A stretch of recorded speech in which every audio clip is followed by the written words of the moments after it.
હું દિવ્યાંજલિ Chitroda S1 live news ચેનલમાં આપ બધા મિત્રોને મારા નમસ્કાર। હવે જોઈએ આજના મુખ્ય સમાચાર। વિસાવદર પોલીસ સ્ટેશન ટાઉનમાંથી ઇંગ્લિશ દારૂનો જથ્થો પકડી પાડતી વિસાવદર પોલીસ ગુજસીટોક તેમજ ખૂનની કોશિશ તેમજ અન્ય શરીર સંબંધિત ગુન્હાઓનો આરોપી નાસિર રહીમભાઈ મૈતર રહે મકરાણીપરા વિસાવદર વાળો પોતાના માણસો સાથે મળીને ગેરકાયદે વિદેશી દારૂનું વેચાણ કરે છે, જે જથ્થો પોતાના ઘર પાસે આવેલ રફીક રહીમભાઈ ચૌહાણના કબજાવાળા મકાનમાં રાખેલ છે, જેથી તુરંત જ બાતમી હકીકતવાળી જગ્યાએ એએસઆઈ એસ ચૌહાણ તથા પોલીસ સ્ટાફ જઈને રેડ કરેલ હોય, આ સાથે અન્ય આરોપીઓ પણ ઝડપી પાડેલ હોય।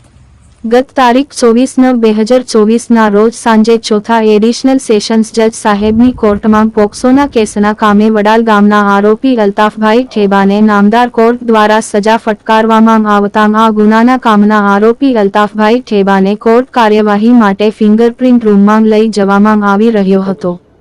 તે દરમિયાન મજકૂર આરોપી કોર્ટ પરિસરના સંકુલમાંથી ભાગી ગયેલ હતો।